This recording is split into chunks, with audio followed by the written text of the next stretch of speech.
Welcome all of you. मैं हूं Anand Mishra, house of legal studies में आप सभी का स्वागत है। जैसा कि आपको पता है कि आज सीबीआई एपीपी और पीपी का एग्जाम हुआ। ठीक है, 2 घंटे का एग्जाम था। 120 क्वेश्चंस आप लोगों के टोटल एग्जाम में थे और सब लोग वेट कर रहे होंगे कि क्या सेफ स्कोर है, एक्सपेक्टेड कट ऑफ क्या हो सकती है, जिसके लिए आपको इंटरव्यू कॉल है। डिटेल में चीजों को डिस्कस करेंगे, लेकिन एक चीज आप सभी ने नोटिस किया होगा अटेंडेंस के रिगार्डिंग। ऑलमोस्ट अटेंडेंस 50% के आसपास आपको देखने को मिली होगी, या हो सकता है 50 से भी आपकी क्लास में 50 से भी कम 40% के आसपास डिफर करेगा। लेकिन ज्यादा जो फीडबैक आ रहे हैं उसके हिसाब से ये है कि आप 50% मान के चलिए ऑन एवरेज की 50% के आसपास अटेंडेंस रही थी। ठीक है, एग्जाम पे पैटर्न की बात करें, बहुत सारे सब्जेक्ट ऐसे थे जो आप शायद तैयार करके गए होंगे लेकिन उससे क्वेश्चंस नहीं आए होंगे। फॉर एग्जाम्पल आप इन्वायरमेंट एक्ट पढ़ के गए होंगे, उससे क्वेश्चन नहीं आया होगा आप लोगों का। ठीक है, दिल्ली पुलिस स्टैब्लिशमेंट एक्ट से क्वेश्चन नहीं आया होगा आप लोगों का। सीबीसी के रिगार्डिंग आपने शायद क्वेश्चंस नहीं देखे होंगे। भारतीय साक्ष्य अधिनियम, ठीक है, मेजर सब्जेक्ट से आप लोग इजिली पढ़ के भी गए होंगे, क्योंकि अगर हम तीनों क्रिमिनल लॉज की बात करें तो बीएनएस बीएसए और बीएनएसएस से अगर आप देखेंगे तो ज्यादा वेटेज आपको बीएनएसएस से देखने को मिलती है। लेकिन आप लोग तैयार ज्यादा इसीलिए क्योंकि इजी भी रहता है, लिमिटेड सेक्शन से है। ठीक है, तो पहले जैसे हम लोग इंडियन एविडेंस एक्ट को देखते थे, वैसे ही आपका बीएसए है, तो ताकि एक सीक्वेंस हमें याद भी हो जाती है जल्दी, लेकिन उससे आपको एक ही क्वेश्चन देखने को मिलेगा। तो बहुत सारे फैक्टर्स हैं, चाहे वो कॉन्स्टिट्यूशन है, सबसे ज्यादा वेटेज कॉन्स्टिट्यूशन की है। कॉन्स्टिट्यूशन के क्वेश्चंस आप लोगों के ऑन एवरेज अगर हम देखें तो ठीक थे, बहुत मुश्किल नहीं, मुश्किल से क्वेश्चन ऐसे नहीं थे कि मुश्किल थे। प्लस केस लॉज की बात करें तो केस लॉज आपको पता है कि टोटल 8 केस लॉज आपके पूछे गए थे। ठीक है, केस लॉज ज्यादा नहीं पूछे गए, इलस्ट्रेशन बेस्ड क्वेश्चन आपसे पूछे गए, कॉन्सेप्ट बेस्ड आप लोगों से क्वेश्चन पूछे गए थे। ठीक है, कि केस लॉज को इतना वेटेज नहीं दिया गया। लेकिन हम बात करें सेक्शंस को डिकोड करने के लिए आपको बहुत चीजें थी, सेक्शंस के इंग्रेडिएंट्स को पूछा गया ताकि आपको कॉन्सेप्ट क्लियरिटी है या नहीं है ये चेक करने के लिए। ठीक है, तो हम सब्जेक्ट वाइज देखते हैं, चीजों को डिस्कस करते हैं। तो देखिए, सबसे पहले अगर आप बात करें कॉन्स्टिट्यूशन ऑफ इंडिया की बात करें तो टोटल अगर हम बात करें तो इसमें 24 क्वेश्चंस आप लोगों से पूछे गए, सबसे ज्यादा वेटेज। लेकिन जो लेवल अगर हम क्वेश्चंस का देखेंगे तो आप इजी मान सकते हैं। ठीक है, क्योंकि इससे इजी आपका यूपीएससी जनरली एग्जाम में क्वेश्चंस नहीं पूछता है। ठीक है, तो आप लोगों ने देखा भी होगा कि 24 क्वेश्चंस आप अटेम्प्ट भी कर पाए होंगे कॉन्स्टिट्यूशन के। ऐसा कोई क्वेश्चन नहीं होगा शायद जिसको आपने मिस किया हो सकता है गलत हो, लेकिन आप ऐसा है कि अटेम्प्ट करने वाली चीज है कि आप चीजों के बारे में अवेयर जरूर होंगे। ठीक है, बीएनएस की बात करें तो भारतीय न्याय संहिता के रिगार्डिंग आपको 9 क्वेश्चन थे टोटल। ठीक है, और बीएनएस भी जो बीएनएस था वो भी आपको इजी लगा होगा, बहुत ऐसा मुश्किल नहीं था। क्योंकि ऐसा होता है क्योंकि नए लॉज पढ़े हैं आपने तो डायरेक्ट सेक्शन बेस्ड क्वेश्चन पूछते हैं, शायद आप लोग उस चीजों को दिक्कत होती है आप लोगों को। लेकिन इलस्ट्रेशन बेस्ड आपको क्वेश्चन ज्यादा मिले थे, तो आप लोग थोड़ा सा इजी कंपैरेटिवली की बात करें तो इजी होगा। ठीक है, भारतीय साक्ष्य अधिनियम जिसकी बहुत एक्सपेक्टेशन कर रहे थे हम लोग, लेकिन एक ही क्वेश्चन पूछा गया, वो भी मैच द फॉलोइंग था। ठीक है, नेक्स्ट आता है भारतीय नागरिक सुरक्षा संहिता की बात करते हैं, जिसकी वेटेज आपको कॉन्स्टिट्यूशन के बाद अगर हम बात करें तो 17 नंबर की वेटेज आपको यहाँ पे देखने को मिलेगी। 17 बेसिकली क्वेश्चन यहाँ पे पूछे गए थे। और यहाँ भी आप देखोगे कॉन्सेप्ट क्लियरिटी आपसे पूछा गया था। और अगर हम पेपर की पूरी बात करें तो बच्चों कॉन्स्टिट्यूशन बीएनएस और बीएनएसएस से ही थोड़ा सा फायदा मिलेगा, याद रखिएगा। ये मैं ऑन रिकॉर्ड बोल रहा हूँ और आपको भी शायद इस चीज को हम ठीक है मॉडरेट मान सकते हैं। ठीक है, मॉडरेट लेवल मान सकते हैं, क्योंकि नया एक्ट था और उसके लिए हम लोग चीजों को आईटी एक्ट से अच्छे खासे क्वेश्चन पूछे गए हैं। आईटी एक्ट और बहुत बच्चों को परेशान भी किया आईटी एक्ट, क्योंकि ऐसा नहीं होता कि हर सब्जेक्ट आप टिप्स पे हो जाए आप लोगों के। ठीक है, कॉन्सेप्ट क्लियरिटी की बात करें तो इसको भी हम मॉडरेट लेवल मान सकते हैं और बहुत बच्चों को ये हार्ड भी लगा। ठीक है, नेक्स्ट आता है आपका प्रिवेंशन ऑफ करप्शन एक्ट। ये एक्सपेक्टेड था, याद रखिएगा कि इससे क्वेश्चंस आपके हमें हमें क्या पता था कि 5 से 6 क्वेश्चन इस पर्टिकुलर एग्जाम में प्रिवेंशन ऑफ करप्शन एक्ट से क्वेश्चन पूछे जाते हैं और आप अवेयर भी रहते हैं इसके बारे में।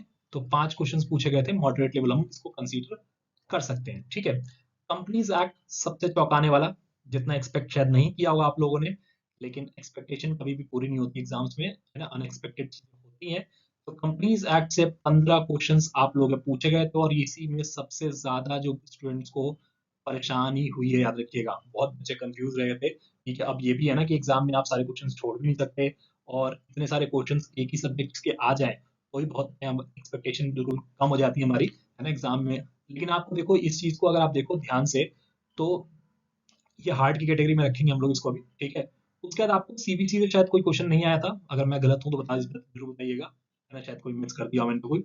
ठीक है, मनी लॉन्ड्रिंग के रिगार्डिंग अगर बात करें, prevention of money laundering act जो है, उसके रिगार्डिंग भी आपको अनएक्सपेक्टेड इस बार 5 क्वेश्चंस देखने को मिले थे। ठीक है, इसको भी परेशान किया था, मतलब परेशान हुए आप लोग इस एक्ट में भी। ठीक है, क्योंकि ये ऐसे एक्ट्स हैं शायद जो जो आप रेगुलर बेसिस पे नहीं कवर करते। जब एग्जाम आता है कोई भी, 1 महीने 2 महीने 1.5 महीने पहले आप स्टार्ट करते चीजों को, तो शायद वो एक्यूरेसी नहीं आ पाती जो शायद हमें कॉन्स्टिट्यूशन ऑफ इंडिया में या बीएनएस पढ़ने पे या बीएसए पढ़ने में या इवन आईटी एक्ट पढ़ने में आती है। ठीक है, फिर उसके बाद आपका Delhi special police establishment act के रिगार्डिंग मुझे कोई क्वेश्चन नहीं दिखा। अगर मैं गलत हूँ तो जरूर बताइएगा। और इन्वायरमेंट प्रोटेक्शन एक्ट से भी शायद कोई क्वेश्चन नहीं था आपका, एक भी। लेकिन जो हम बात करते हैं कंपटीशन एक्ट की बात करें, तो कंपटीशन एक्ट से एक्सपेक्टेड था, याद रखिए, क्योंकि वैकेंसी में अगर आप देखोगे ध्यान से, तो बहुत बड़ा रोल अगर आप देखोगे कंपनी प्रोसिक्यूटर का भी एग्जाम में था। ठीक है, तो कंपटीशन एक्ट से आपको 7 क्वेश्चन पूछे गए थे। ये भी हार्ड की कैटेगरी में हम लोग इसको कंसीडर कर रहे हैं। ठीक है, ठीक है। तो अगर आप अब मोटे मोटे तौर पे देखें चीजों को, देखो कुछ एक्ट से तो क्वेश्चन पूछे ही नहीं गए आप लोगों से। लेकिन अगर आप अब कॉन्स्टिट्यूशन की बात करें, तो कॉन्स्टिट्यूशन अगर आप एक्ट देख लें, ठीक है, 24 क्वेश्चन कॉन्स्टिट्यूशन के जो इजी लेवल पे हम मान सकते हैं, क्योंकि इससे कम लेवल जो अगर हम यूपीएससी की बात करें, बिल्कुल आपको डायरेक्ट लॉलीपॉप क्वेश्चंस यूपीएससी कभी प्रोवाइड नहीं करता है।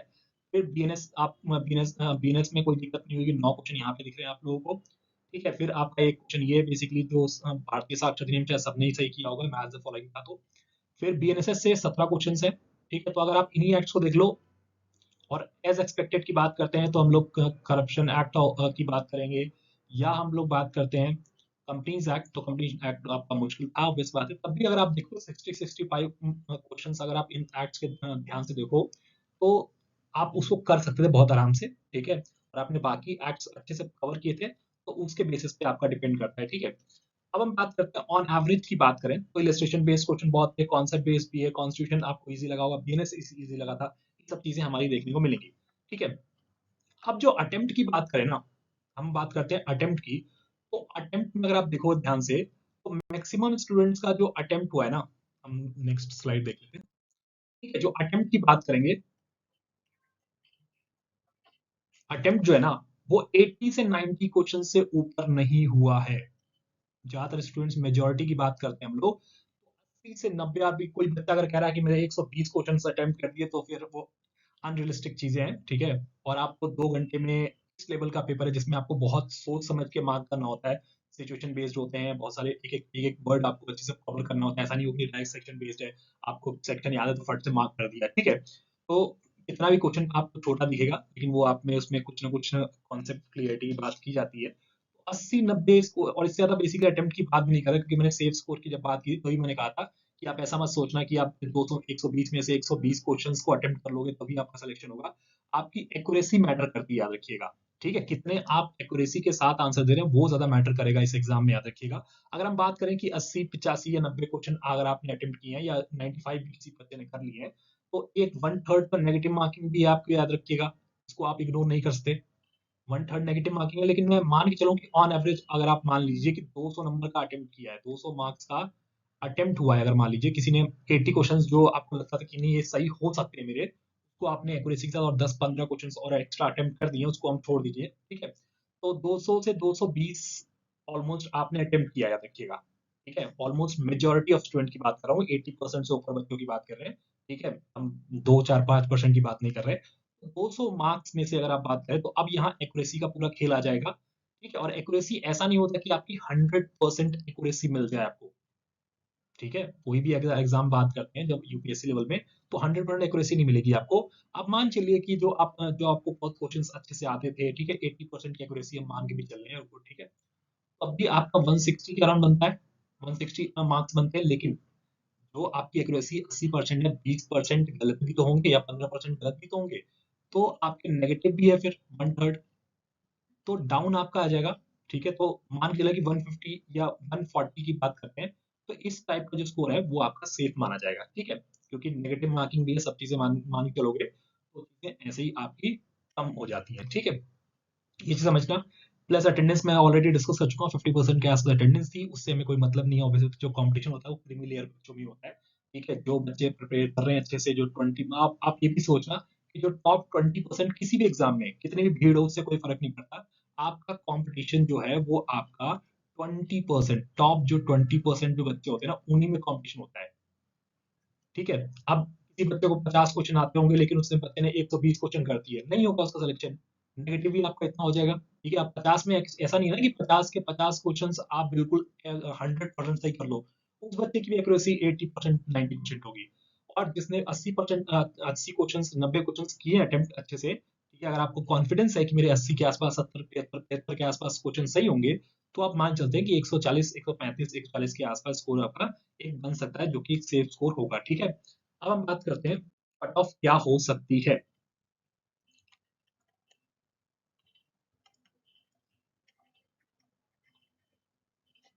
ठीक है, हम बात करते हैं unreserved, EWS, OBC category, SC category और एसटी कैटेगरी। ठीक, हम बात करें पहले एपीपी की, असिस्टेंट पब्लिक प्रोसिक्यूटर, और दूसरी हम बात करेंगे पीपी की।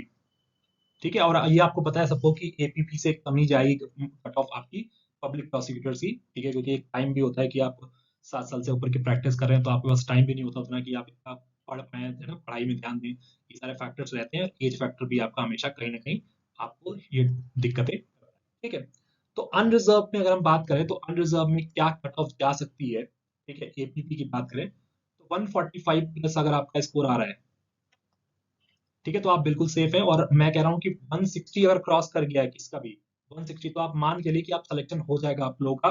ठीक है, 160 प्लस तो आपका सिलेक्शन हो, क्योंकि इंटरव्यू अगर आपका ठीक ठाक हो गया तो हो जाएगा। ठीक है, लेकिन अब 145 प्लस भी अगर आपका स्कोर आ रहा है, तो आप मान के चलिए कि आपका थोड़ा सा इंटरव्यू कॉल आने की आपकी पॉसिबिलिटी यहाँ पे बन रही है। ठीक है, बात करते हैं ईडब्ल्यूएस की, तो 135 प्लस अगर आपका स्कोर बन रहा है तो आप अपने आप को सेफ समझिएगा। ओबीसी में अगर आप मान के चलिए 140 प्लस अगर आपका स्कोर आ रहा है, तो बहुत सेफ आप अपने आप को कंसीडर कीजिएगा। ठीक है, लेकिन इसको हम सेफ साइड के लिए 150 कर सकते हैं। ठीक है, मैं 150 कर दूं, बाद में आप बोलोगे सर सर बहुत कम बता दिया आपने, है ना। ठीक है, लीजिए 150 कर लेते हैं। ठीक है, 150 में बिल्कुल सिक्योर रहिए, क्योंकि देखो एक चीज और फैक्टर है ना कि जितनी सीट्स हैं उसके 3 टाइम स्टूडेंट्स को कॉल आएगा। ये जुडिशरी या एपीओ का एग्जाम नहीं है जहाँ पे आपको 10 टाइम्स पहले कॉल आता है, फिर उसके बाद मेंस आप देते हैं, फिर आप इंटरव्यू पे जाते हैं। तो यहाँ पे डायरेक्टली आपको टॉप क्रीमी लेयर्स ही बच्चों को सिलेक्ट किया जाएगा, याद रखिएगा। शेड्यूल कास्ट में अगर आप बात करें तो 110 प्लस आपका स्कोर बहुत सेफ है। ठीक है, इवन आप 105 भी कंसीडर कर सकते हैं। एसटी में 100 प्लस अगर आपका स्कोर बन रहा है, तो आप बिल्कुल अपने आप को सिक्योर मानिएगा। ठीक है, पब्लिक प्रोसिक्यूटर की बात करें तो पीपी में अगर आप हम बात करते हैं, तो पीपी में अगर आप एपीओ में सॉरी पीपी में अनरिजर्व कैटेगरी में है, तो 120 अगर आपका है तो सेफ स्कोर मानिएगा। ईडब्ल्यूएस में 90 प्लस अगर आपका स्कोर आ रहा है, 95 प्लस आ रहा है, तो आप अपने आप को सिक्योर मान सकते हैं। ठीक है, ईडब्ल्यूएस सॉरी ओबीसी में 110 पे, शेड्यूल कास्ट में 90 प्लस पे आपका स्कोर आ जाएगा। और शेड्यूल कास्ट ट्राइब्स में 50 प्लस अगर आपका स्कोर बन रहा है, तो आप अपने आप को सिक्योर मानिएगा कि आपका इंटरव्यू कॉल आने की पूरी पॉसिबिलिटी है यहाँ पे। ठीक है, कोई भी दिक्कत हो, डाउट हो, जरूर कमेंट में सेक्शन में बताइएगा। प्लस आप अपना स्कोर बता सकते हैं कि कितने आपको लगता है कि आपका स्कोर क्या है। प्लस पहले देखिए अटेम्प्ट जरूर बताइएगा, कितने क्वेश्चंस आपने अटेम्प्ट किए और प्लस आपका कितना स्कोर बनने की पूरी पॉसिबिलिटी लग रही है। आप लोग मुझे इंस्टाग्राम व्हाट्सएप पे या टेलीग्राम ग्रुप पे भी ज्वाइन कर सकते हैं, और साथ में यूट्यूब चैनल जरूर सब्सक्राइब कीजिए। Thank you so much.